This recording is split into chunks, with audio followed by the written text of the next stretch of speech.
이 말씀 보겠습니다. 민수기 13장 1절로 33절 말씀.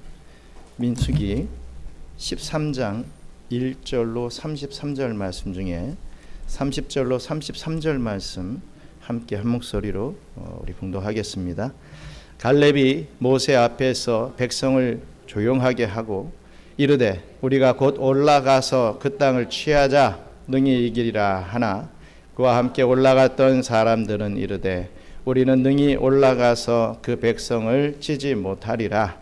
그들은 우리보다 강하니라 하고 이스라엘 자손 앞에서 그 정탐한 땅을 악평하여 이르되 우리가 두루 다니며 정탐한 땅은 그 거주민을 삼키는 땅이요 거기서 본 모든 백성은 신장이 장대한 자들이며 거기서 네피림 후손인 아낙 자손의 거인들을 보았나니 우리는 스스로 보기에도 메뚜기 같으니 그들이 보기에도 그와 같았을 것이니라. 아멘. 오늘 엇갈린 전망이라는 말씀 증거하기를 원합니다.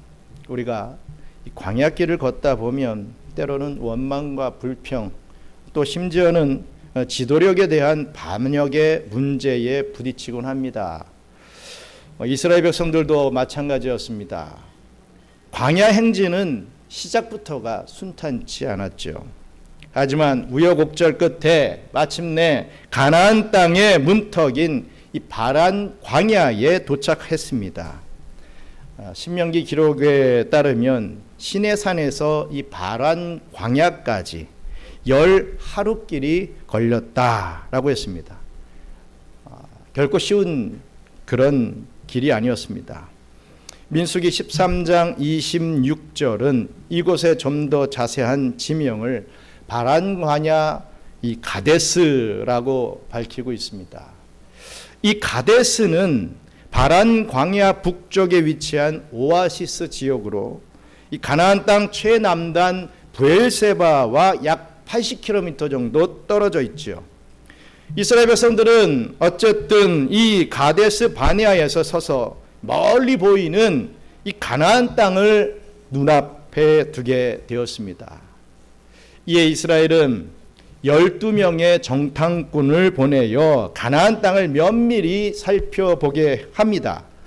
우리가 잘 아는 대로 10명의 정탐꾼들은 부정적인 보고를 하게 되고 반대로 2명 이 갈렙과 여호수아는 긍정적인 보고를 하게 됩니다.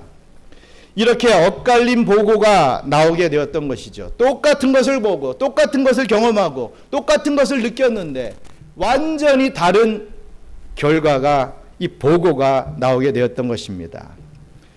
오늘은 이 장면을 우리가 다시 한번 살펴보면서 은혜 나누는 복된 시간 되기를 주님의 이름으로 축원합니다.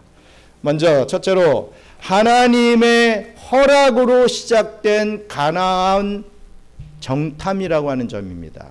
하나님이 허락하셨다 이거죠. 민수기 13장 1절 2절 같이 읽겠습니다.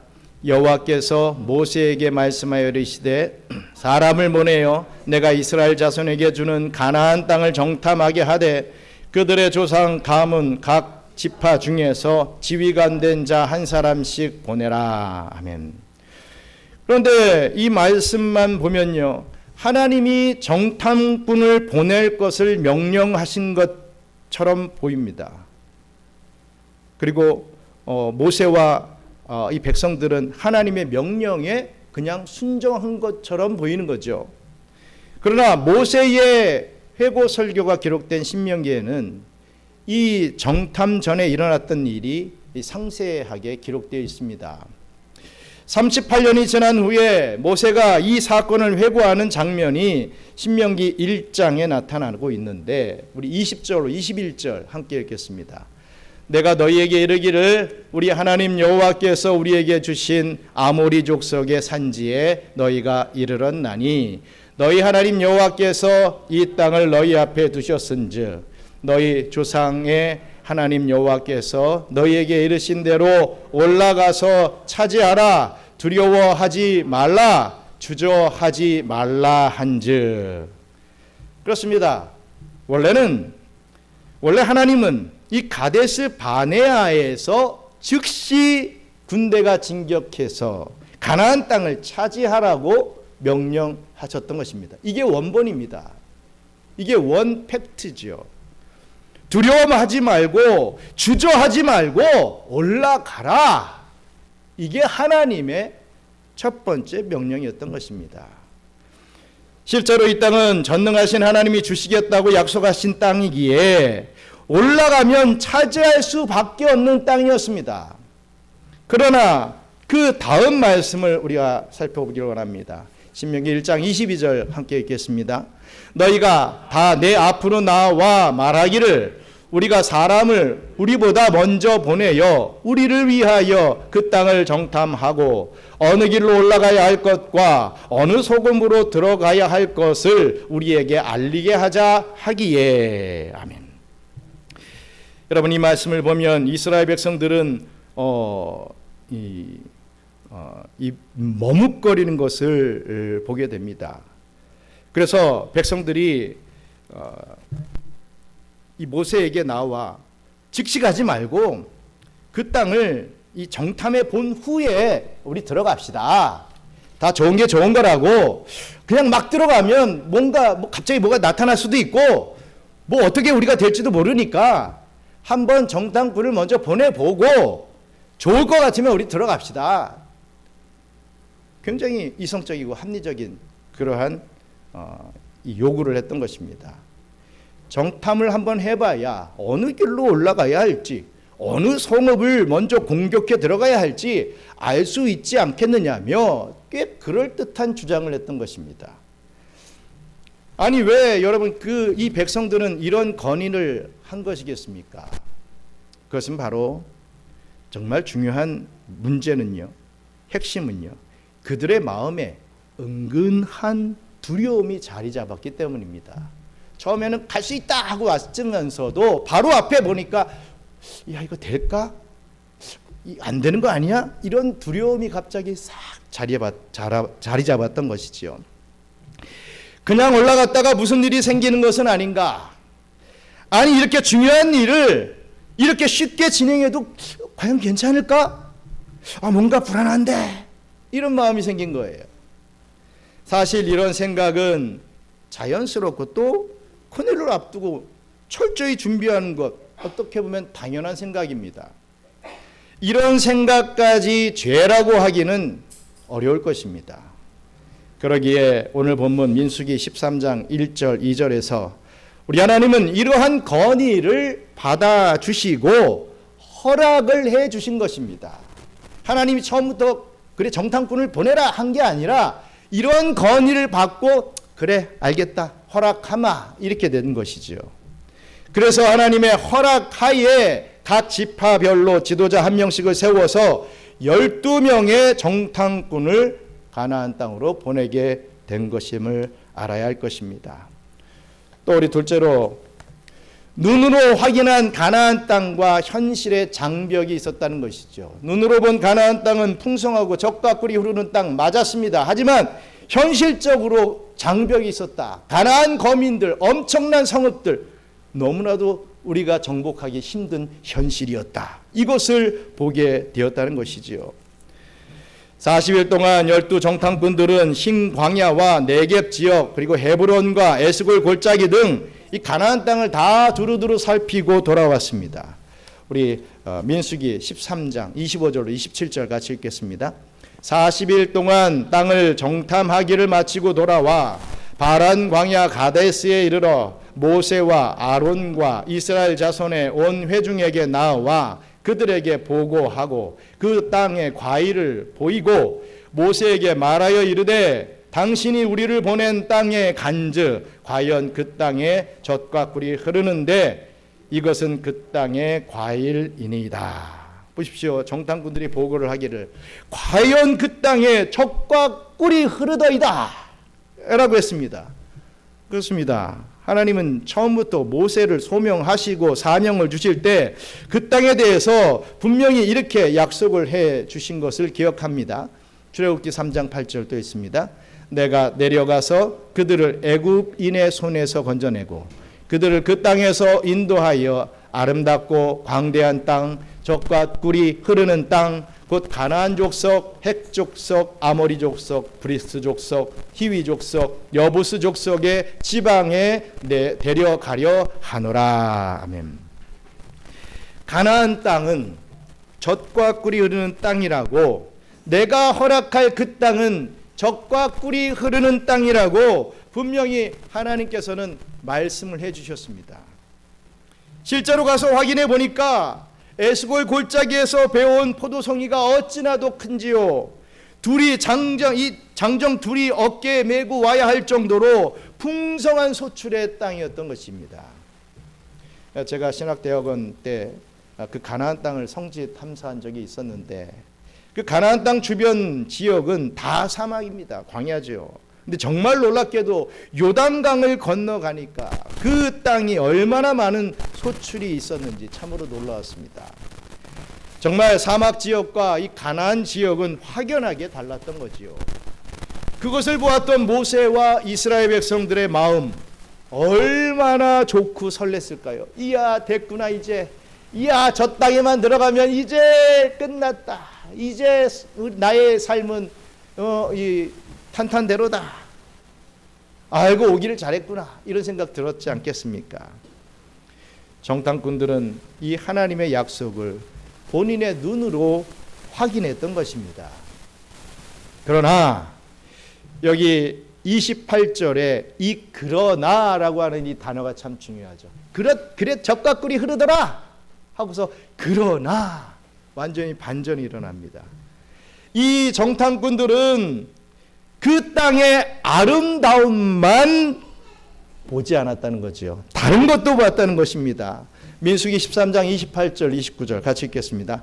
그러나 그 땅 거주민은 강하고 성읍은 견고하고 힘이 클 뿐 아니라 거기서 아낙 자손을 보았으며 아말렉인은 남방 땅에 거주하고 헤딘과 여부스인과 아모리인은 산지에 거주하고 가나안인은 해변과 요단가에 거주하였더이다. 아멘. 젖과 꿀이 흐르는 그 가나안 땅만 본 게 아니라 그 땅의 거주민을 보게 됩니다. 그 땅의 거주민들은 누굽니까? 아낙 자손이라고 했습니다. 이 아낙 자손은 홍수 이전에 존재했던 거인족 네피림의 후손이라 알려진 정말 기골이 장대한 그러한 족속들이었습니다. 아마도 이 블레셋의 골리앗도요, 이 아낙 자손의 후손일 것이다 라고 추측을 합니다. 성경 기록을 보면 골리앗은 아무리 작아도 2m 90 정도의 거인이라고 하지요. 거의 3m가 넘습니다. 이런 엄청난 거인들을 눈으로 본 것입니다. 그리고 또 강하고 견고한 성읍까지 보게 된 것입니다. 실제로 고고학적인 증거에 따르면 이 가나안 땅은요, 이 높이가 10에서 15m, 두께가 한 5m에 이르는 이 고대 시대 치고는 굉장히 견고한 성들이 질비했다고 합니다. 웬만한 공격 무기로는 뚫고 들어가기가 어려운 그런 구조를 갖고 있는 성들이 많았다는 거죠. 또 이 시내 광야에서 이스라엘을 괴롭히던 아말렉을 비롯한 여러 족속들이 여기저기 터를 잡고 살아가고 있었는데, 평지와 산과 해변가까지 각기 이 족속들이 다 자리를 자기 땅이다 하고 차지하고 있었던 것이었습니다. 약 200만 명의 이스라엘 백성들이 비집고 들어갈 틈이 보이지 않았던 것입니다. 그래서 이스라엘 정탐꾼들의 마음은 두려워졌던 것입니다. 처음에는 혹시나 하는 마음으로 살펴보자는 마음이었는데, 아낙 자손과 견고한 성읍, 이 터를 잡고 살아가는 이 가나안 족속들을 보면서 그들은 이 두려움이 확신이 되어버렸습니다. 여러분, 이들의 문제가 무엇이겠습니까? 이들이 놓치고 있는 사실이 과연 무엇일까요? 그렇습니다. 이는 눈앞의 문제만 보고 있을 뿐 그 문제를 해결하실 수 있는 하나님을 보지 못했다는 점입니다. 아낙 자손보다 훨씬 크신 하나님, 그 견고한 성읍보다 더 강하신 하나님, 그 7 족속보다 더 능하신 여호와 하나님, 만군의 여호와 체바오트의 하나님을 이들은 보지 못했던 것입니다. 이것은 정말 인생에게 있어서 참 중요한 문제입니다. 내 눈앞의 문제만 볼 것인가? 아니면 이 문제를 해결해 주실 수 있는 하나님을 믿음의 눈으로 볼 것인가? 라고 하는 문제는 우리의 인생에 정말 최고로 중요한 그러한 문제인 것입니다. 열왕기하 6장에는 아주 재밌는 장면이 나옵니다. 아람 군대가 엘리사 선지자를 죽이기 위해서 이 밤사이에 엘리사가 살고 있는 그 성에 온통 그 성을 둘러쌌습니다. 이 하나를 죽이기 위해서. 왜냐하면 엘리사 선지자가 기가 막히게 이 아람 군대가 이스라엘에 쳐들어올 것을 하나님이 주시는 계시 가운데 다 알아채고 미리 알고 다 막아내니까 이제 생각하기를, 야, 저 엘리사 선지자라고 하는 저 사람만 없으면, 죽이면 이스라엘을 정복할 수 있을 것이다, 이렇게 생각하고 수많은 아람 군대가 엘리사가 있는 성 주변을 다 둘러쌌던 것입니다.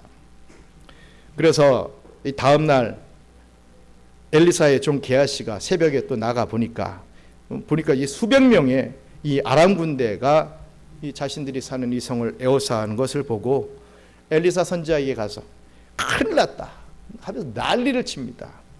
그때 엘리사 선지자는 이렇게 말을 하죠. 열왕기하 6장 16절 같이 읽겠습니다.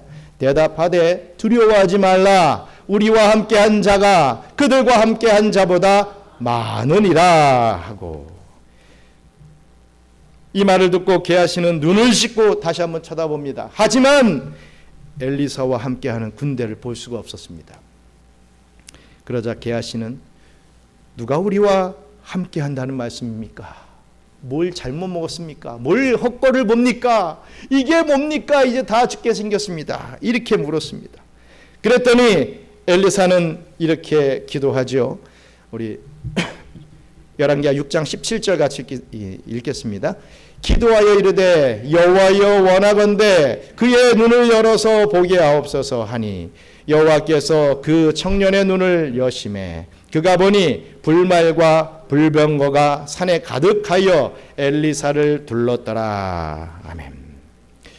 참 멋진 장면입니다. 엘리사가 눈을 열어 보게 하옵소서라고 이렇게 기도하였더니 실제로 이 게하시의 눈에 자신들을 둘러싸고 있는 불말과 불병거가 보이게 됐다는 거죠. 하나님이 지켜주신다는 것을 볼 수 있게 된 것입니다.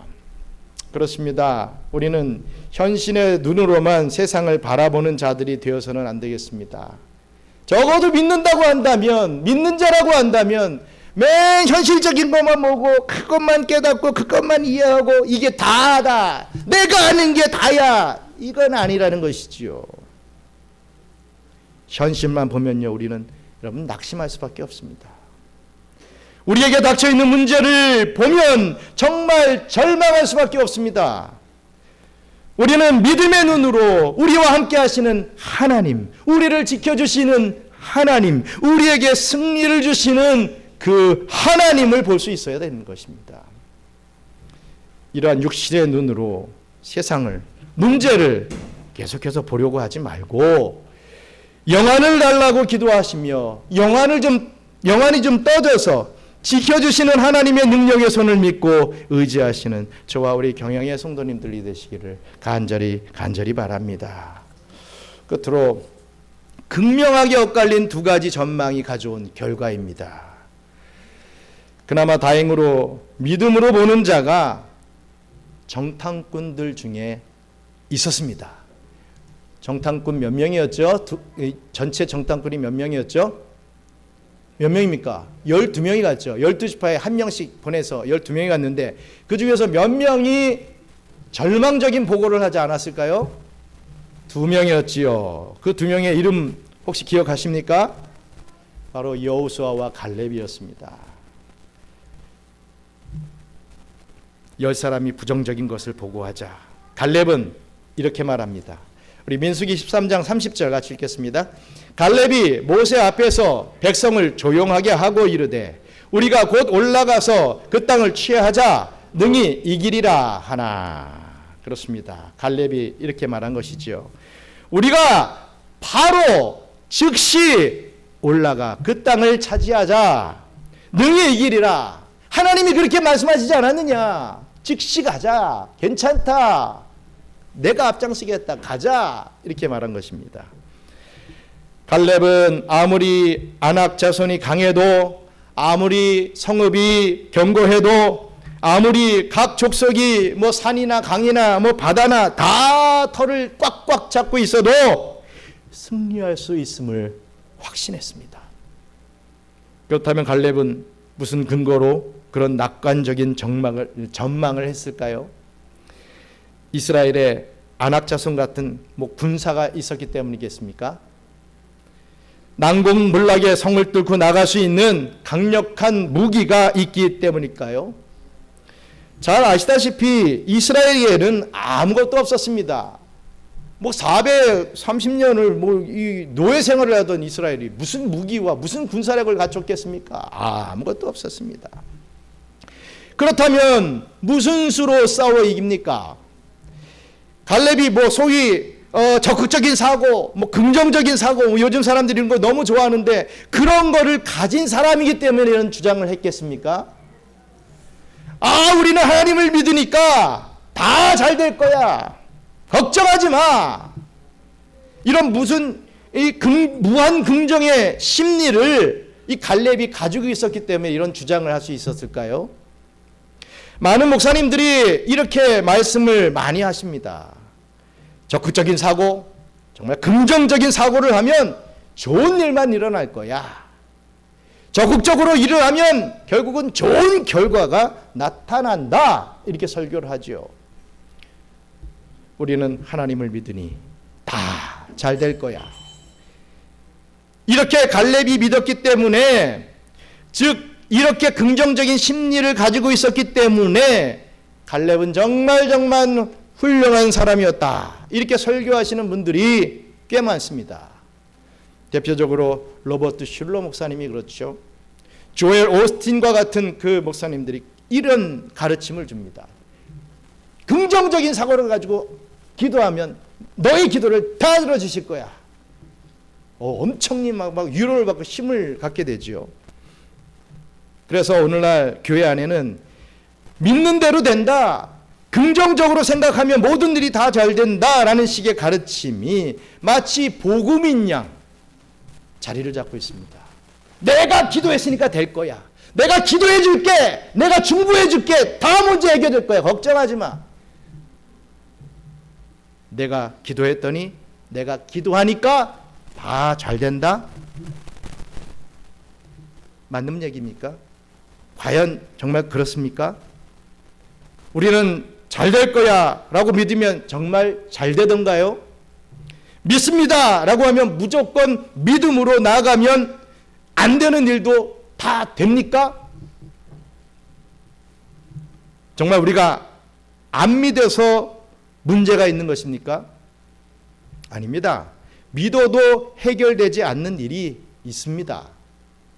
아무리 우리가 굳게 믿고 있어도 상황이 좋아지지 않는 것들을 우리는 다 살아봐서 알잖아요. 내가 믿는 대로 된다라고 하는 것은 하나님을 믿는 것이 아닙니다. 그렇다면 무엇을 믿고 그렇게 하는 것이겠습니까? 그것은 믿음을 믿는 거지요. 쉽게 말하면 내가 믿었다라고 하는 것을 믿는 것입니다. 자신의 긍정을 믿는 것입니다. 자신의 신념을 믿는 것이죠. 이렇게 됐으면 좋겠다라는 것이 그게 믿음으로 둔갑해 버리는 것입니다. 이것은 성경에서 말하는 믿음이 아니라 자기 암시요, 심리학에서 말하는 마인드 컨트롤과 같은 그런 유의 것입니다. 그러나 이 갈렙의 믿음은 달랐다는 것입니다. 갈렙이 우리가 올라가서 그 땅을 차지하려고만 하면 우리가 반드시 이길 것이다 라고 이렇게 믿었던 것은요, 즉 이 자신감은 근거 없는 믿음이 아니라 하나님의 약속, 하나님의 언약을 믿었기 때문에 가능했다는 것입니다. 아브라함과 이삭과 야곱에게 너와 내 후손에게 주리라 한 그 가나안 땅이기 때문에, 그리고 모세에게 말씀하시고 이스라엘에게 주리라 약속하신 바로 그 땅이기 때문에 믿은 것입니다. 근거가 없는 게 아니라 하나님의 약속은 변함이 없고 신실하게 성취되기 때문에 아무리 힘들고 어려운 상황이라도 하나님의 말씀은 반드시 이루어지기 때문에 갈렙은 우리가 곧 올라가서 그 땅을 차지하자, 능히 이기리라 라고 자신 있게 외칠 수 있었던 것입니다. 자기 신념을 외친 게 아니라 하나님의 언약의 말씀을 믿는 그 믿음으로 외쳤던 것입니다. 막연한 자신의 신념을 믿었던 것이 아니었다는 것이죠. 갈렙의 긍정적인 태도는 바로 이 하나님의 말씀에 근거한 것입니다. 이사야는 약속의 말씀을 반드시 이루시는 하나님의 말씀을 이렇게 대언하고 있습니다. 이사야서 14장 24절 같이 읽겠습니다.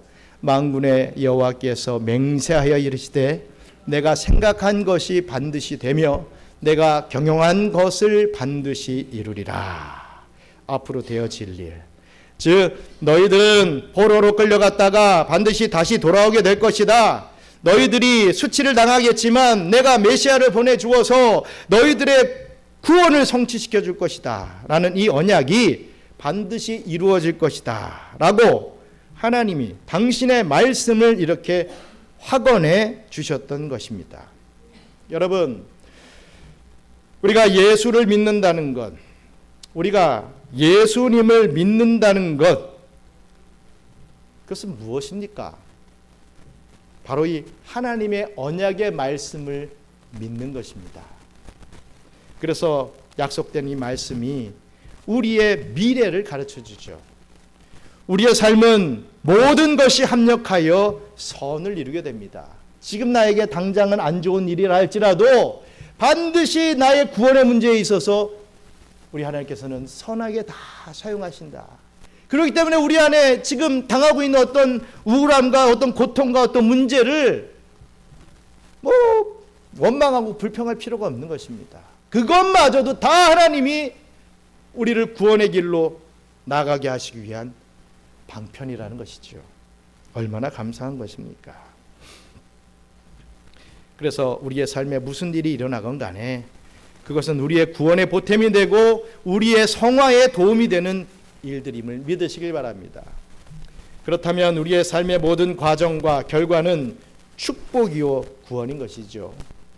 이 사실을 믿는다는 것입니다. 그렇기 때문에 우리 그리스도인들은 긍정적일 수밖에 없고 감사하는 삶을 살 수밖에 없는 것입니다. 내 소신을 믿기 때문에 긍정적인 게 아니라 하나님의 언약의 말씀을 믿기 때문에 긍정적이고 감사할 수밖에 없다는 겁니다. 우리의 상황은 정말 엄청나게 안 좋아진다 할지라도 말입니다. 그러므로 우리 경양선교교회는 우리가 처한 상황과 문제의 두려움 때문에 그 어떠한 편법이나 그 어떠한 요행으로 운영되는 것이 아니라 더욱더 하나님의 언약의 말씀을 믿고 그 말씀의 지도대로만 따라가면 우리 교회는 더 건실해질 줄 믿습니다. 그러므로 하나님의 말씀에 근거한 긍정적인 믿음을 가지고 우리 앞에 드리워진 문제를 함께 헤쳐 나가야 합니다. 그러나 이 10명의 정탐꾼들은요, 이 말씀을 기억하지 못했던 것입니다. 둘은 기억하고 나가자 했는데 10명은 기억하지 못했습니다. 아니, 그들에게 있어서 이 하나님의 말씀은 그저 지식에 불과했습니다. 그들은 말씀을 어떻게 사용해야 할지 몰랐습니다. 그래서 그들은 말씀을 묵상하기보다는 그들의 현실, 그들의 두려움을 더 묵상했던 것이죠. 10명의 정탐꾼들의 표현을 보십시오. 점층적으로 두려움이 증폭되는 것을 우리는 찾아볼 수가 있습니다. 점점 더해져요. 처음에는 아주 약간의 두려움으로 정탐을 건의했습니다. 이럴 수도 있으니까 우리 이렇게 해야 되지 않겠습니까? 이렇게 했다는 거죠. 그리고 27절에 과연 적과 꿀이 흐르더이다 라고 하는 긍정적인 보고도 있었습니다. 하지만 28절 29절에 와서는 그러나로 시작을 해서 안악 자손과 성벽과 여러 족속들이 많다라고 하는 현실을 보고합니다. 알죠. 다 알죠. 하나님의 말씀 알죠. 하지만 내 현실이 이런 거 어떻게 해요? 이렇게 말한 것입니다. 그 사이에 갈렙이 올라가서 그 땅을 차지하자라고 하니까 31절에 이 10명의 정탐꾼은요 점점 더 마음이 굳어지는 것을 봅니다. 이들이 하는 말을 보십시오. 우리 민수기 13장 31절 같이 읽겠습니다. 그와 함께 올라갔던 사람들은 이르되 우리는 능히 올라가서 그 백성을 치지 못하리라. 그들은 우리보다 강하니라 하고, 이제는요 완전히 그들이 우리보다 강하다라고 하는 확신을 얘기하고 있습니다. 그리고 또 32절 33절은 또 이렇습니다. 같이 읽습니다. 이스라엘 자손 앞에서 그 정탐한 땅을 악평하여 이르되 우리가 두루다니며 정탐한 땅은 그 거민을 삼키는 땅이요 거주민을 삼키는 땅이요 거기서 본 모든 백성은 신장이 장대한 자들이며 거기서 네피림 후손인 아낙 자손의 거인들을 보았나니 우리는 스스로 보기에도 메뚜기 같으니 그들이 보기에도 그와 같았을 것이니라. 아멘. 보십시오. 이제는요 아예 그 땅을 악평하기 시작합니다. 좋다고만 했던 사람들이 그건 아니야. 그 땅은 아닌 것 같아. 아닌 것 같아도 아니야 하고 확신을 해버립니다. 자기의 소신이 확신이 되어버리는 거죠. 그 땅은 그 거주민을 삼키는 땅이다. 이렇게 말합니다. 어이가 없죠. 조금 전에는 젖과 꿀이 흐르는 땅이라고 했던 것을 이제는 사람 잡아먹는 땅이다. 이렇게 악평을 합니다. 자기의 상황에 따라 막 바뀌는 거예요. 게다가 그 아낙 자손과 이 자신들을 비교하며 뭐라고 얘기합니까? 우리는 메뚜기입니다. 이렇게 얘기하고 있어요. 메뚜기 같다고 한탄합니다. 아니 그럼 하나님이 메뚜기 하나님입니까? 하나님이 얼마나 화가 났을지 이 대목에서 야 내가 고작 메뚜기의 하나님이라는 소리 들으려고 너희들을 이끌어냈느냐? 이렇게 안 했겠습니까? 여러분 이 10명의 정탐꾼들은 점점 두려움이 증폭되고 있습니다. 이들은 두려움으로 시작해서 40일 내내 두려움의 현실을 확인하고 그 두려움을 묵상하다가 여기에 와서 두려움을 쏟아내고 있습니다. 그렇습니다. 두려움이라는 것이 이렇습니다. 두려움을 오랜 시간 묵상하면요 여러분 그 두려움이 점점 더 커집니다. 예수님의 제자들이 갈릴리 바다를 건너면서 오랜 시간 광풍에 휩싸여 있었죠. 그들은 밤새 두려움에 빠져 있었습니다. 그러던 밤 사경에 예수님이 물 위로 걸어오셨습니다. 그런데 제자들이 예수님을 보았습니다. 우리 마태복음 14장 26절 같이 있습니다. 제자들이 그가 바다 위로 걸어오심을 보고 놀라 유령이라 하며 무서워하여 소리 지르거늘. 오랜 시간 두려움에 빠져있던 제자들의 눈에는 예수님도 유령으로 보이더라는 겁니다.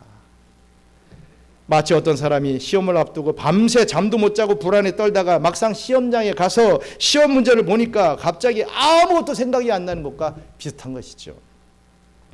이렇듯 두려움은요 우리의 시야를 좁게 만들고 판단력을 흐리게 만듭니다. 그렇기 때문에 우리는 두려움을 마음속에 오랜 시간 방치하고 있으면 여러분 절대로 안 됩니다. 오랜 시간 그 두려움을 마음속에 방치하고 있으면 이 두려움은요 증폭되고 강화됩니다. 그래서 사람들이 우울증에 걸리고요 심각한 침체에 빠지기도 하는 것이죠.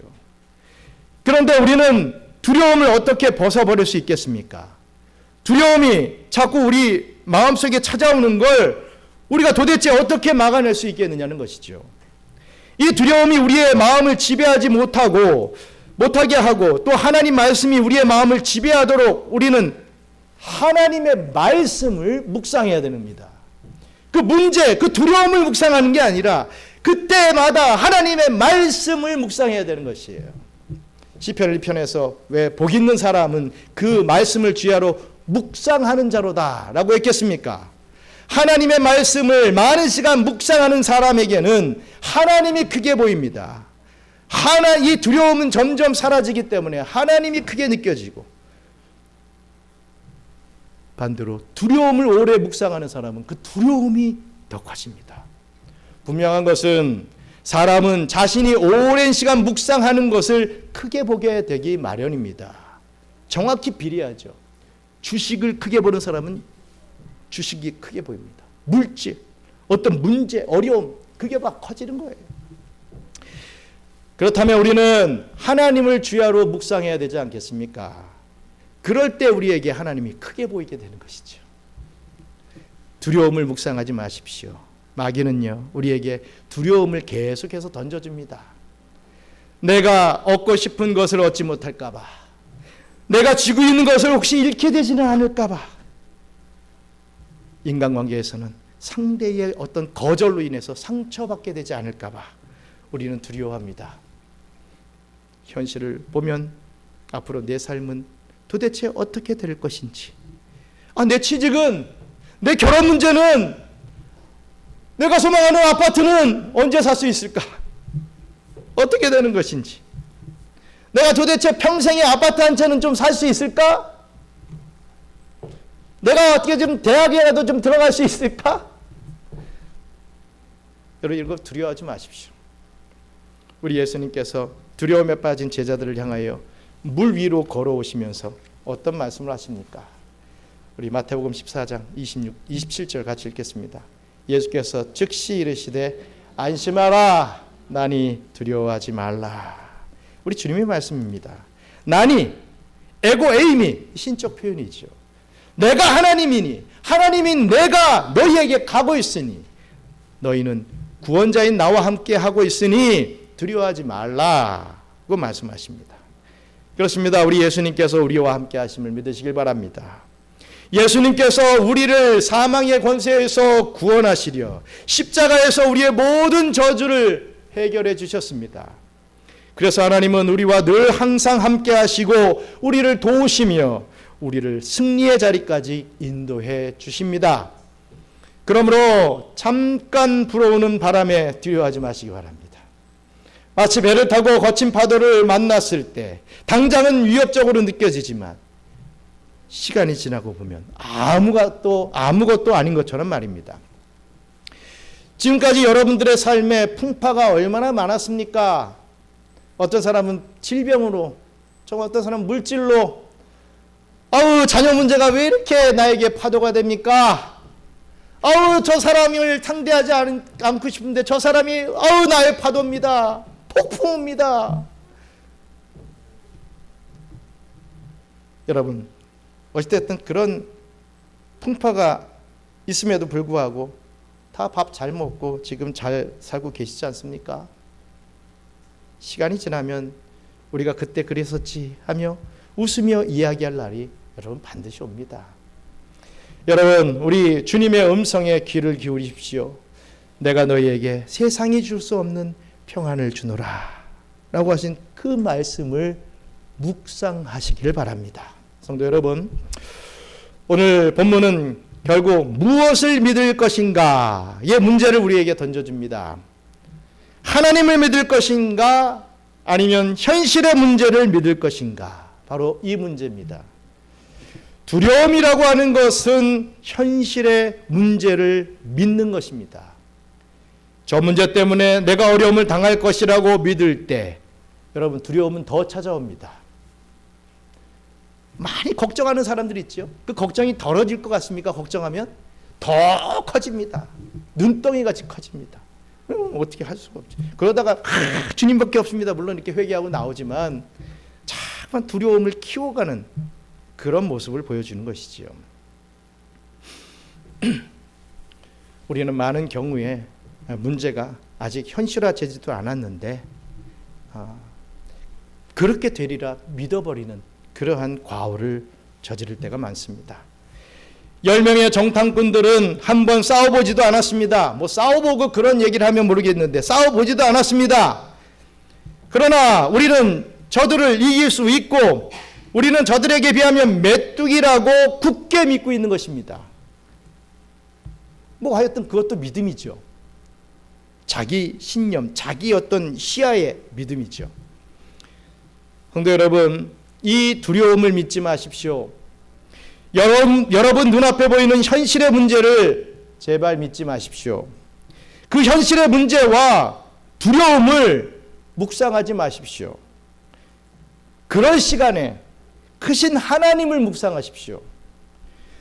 그럴 시간에 그런 삶을 주셨는데 신실하신 하나님의 약속을 좀 더 묵상하십시오. 그리할 때 안악자손은 하나님에게 너무나 사소해집니다. 큰 성벽은요, 하나님에게 사소한 존재가 됩니다. 가나안의 족속들은 하나님에게 너무나 사소합니다. 시편 24편 8절에 영광의 왕이 누구시냐? 강하고 능하신 여호와시요 전쟁에 능한 여호와시로다.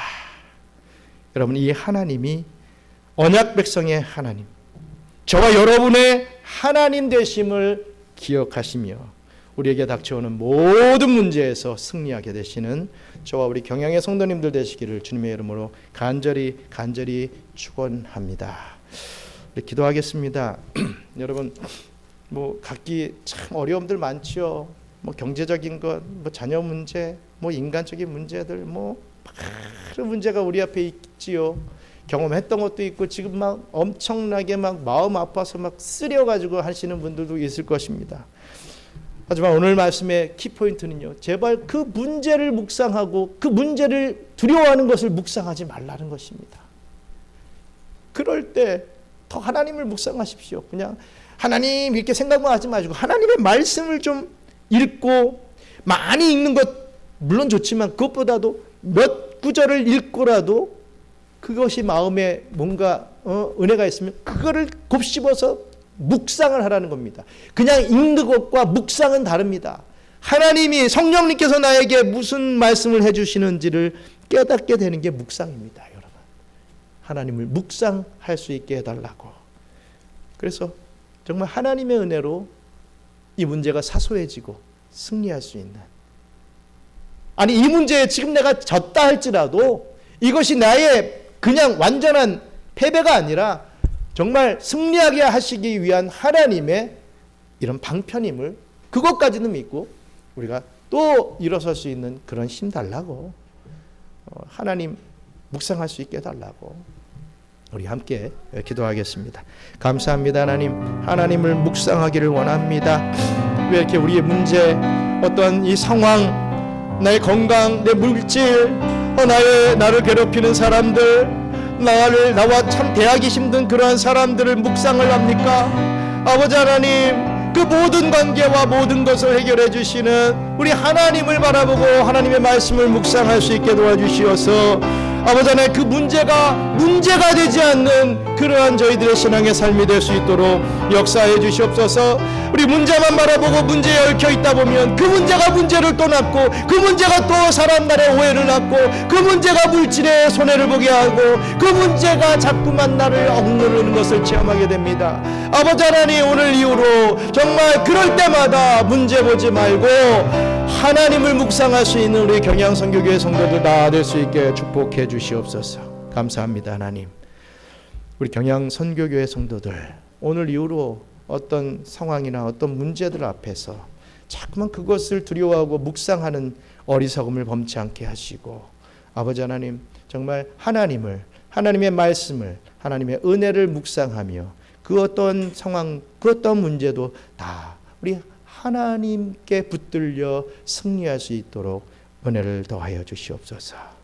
이제는 우리 구주 예수 그리스도의 은혜와 그 놀라우신 창조주 하나님의 사랑과 보혜사 성령님의 교통감화 위로 충만하심이 우리 눈앞에 현실의 문제를 두려워하지 말고 묵상하지 말고 모든 것을 주관하시는 하나님을 붙잡고 주님께서 주신 삶에서 대승을 이루어 하나님을 기쁘시게 해드리기를 소원하는 우리 사랑하는 경양선교교회 성도들 머리머리 위에, 특별히 잠시 동안 우리 곁을 떠나는 우리 곽주원 귀한 딸 위에 이제로부터 영원토록 함께 있을지어다. 아멘.